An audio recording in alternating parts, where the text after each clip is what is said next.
Hello and welcome to Business Today. I'm Siddharth Zarabi, and with me another batch of budget makers, very significant officials of the budget team. Ajay Seth, the Secretary of the Department of Economic Affairs, and Mr. Nagaraju Maddirala, the Secretary of the Department of Financial Services. I want to start with you, Mr. Seth, and this is the fact that there is no upgrade again despite the fiscal consolidation roadmap and being perhaps the only economy post-COVID that has continued to remain on a path of steady fiscal consolidation despite every challenges.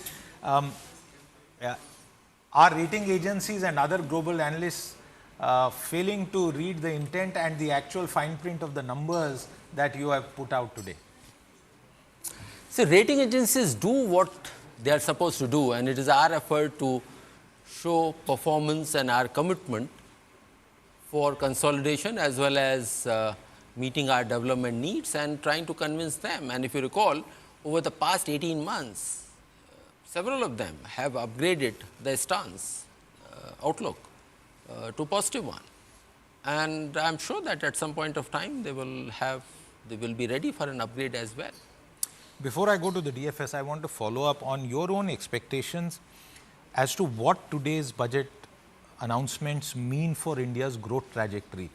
The slowdown is known. There is a debate whether it is cyclical or structural. We leave that. But what is this likely to translate into in terms of headline growth numbers? So, I'll have a different take. It's not a slowdown. Yes, there's a moderation. We were doing pretty well. And thereafter, there's a moderation and even growing at 6.5% or 6.4% in a global economy which is not doing too well. The global growth rates are moderating. As a result, the fourth engine, which is an export, globally is not doing well. In that situation, 6.4 is a decent one, though our needs and our potential is much larger.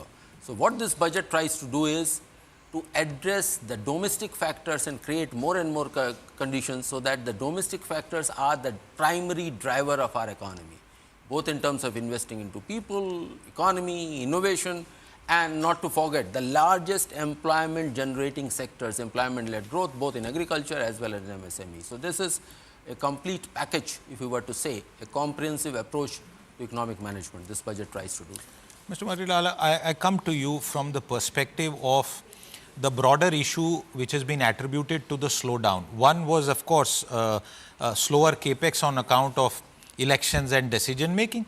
But one of the comments that we hear repeatedly is that there's been a cutback when it comes to fintechs and NBFCs lending because there were some regulatory concerns. From a banking sector perspective, how do you say our banks and associated entities are placed to support a growth surge and hopefully a loan demand surge that might come on account of the tax giveaways today? See, the advances in the banking sector grew little more than 12% as of September. And the agriculture sector also grew about 15.30. And industrial grade growth was 8.10. And the MSME growth was little more than 17%. Now, CASA is almost we are at 40%. So, there are some regulatory issues concerning a few NBFCs, and the regulator advised them being more cautious because some of them actually were little careless in lending to the MFI, MFIs, SHG groups, where they are not ready to receive the credit because they are not actually matured enough to take. They have lent it, or they have lent it at higher rates of interest because the lending rates are deregulated as far as the NBFCs are concerned. Therefore, the caution was issued. But now I think when compared with the banking sector, NBFC's GNPA, gross NPA or net NPA there is not much difference between the two, more or less same.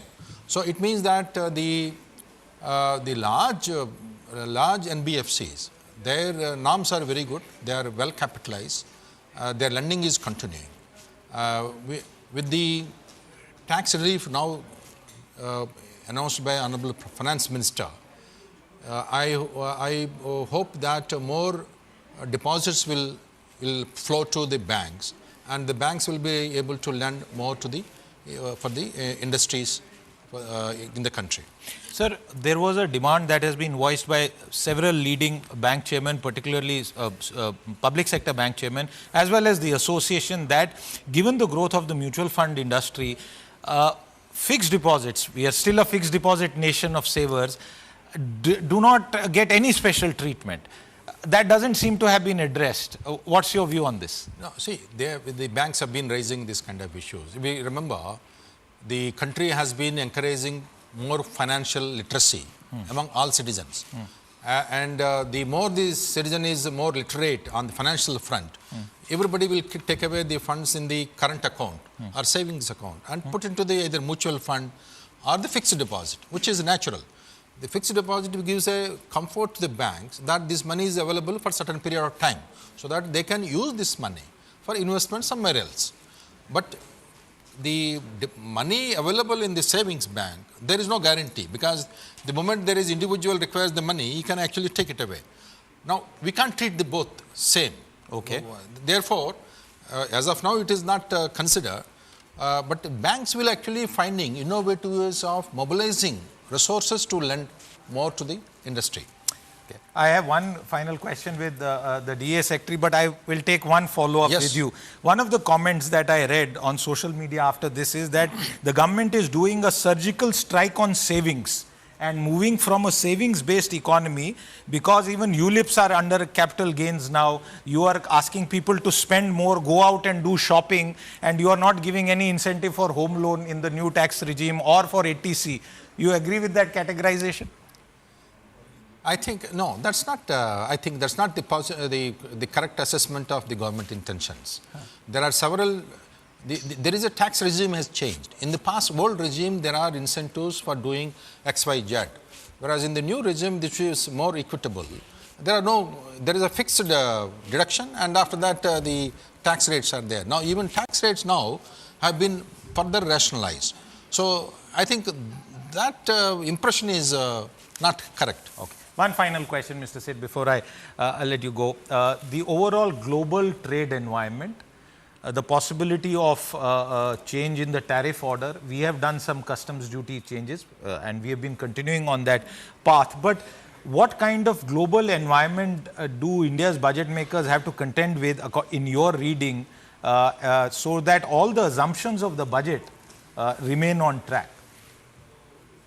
See, globally, as we are aware that global growth as well as global trade growth, both are fairly moderate, and we don't see that changing over next 2 to 3 years. Increasingly, the countries are looking for nearshoring or trying to have as much of supply chain within their own jurisdictions as much as possible. It's not a decoupling, but having a more assured supplies there. Considering those aspects, we have to work towards making our exports much more competitive, much higher quality than what has been possible so far. So further depreciation of the rupee will help? Export mission, I'll draw your attention to the export mission which has been announced. Concerned ministries sitting down with the industry, working out ways that how we can give boost for the export, so as to create more productive environment for our MSMEs and other sectors which are prime for export of goods from here. Yes, any foreign currency, and the currency of global trade is being dollar appreciating, does create more competitiveness for our exports, but at the same time our imports becomes more costlier. So here it is not, India doesn't look at promoting export or curtailing imports through exchange rate policy. That's a different perspective. Idea is how our economy can become more productive so as and more competitive within the country as well as outside the country.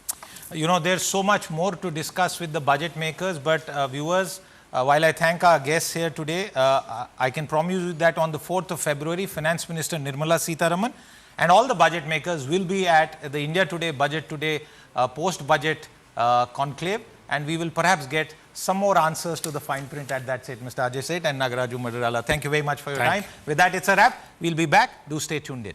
Thank you.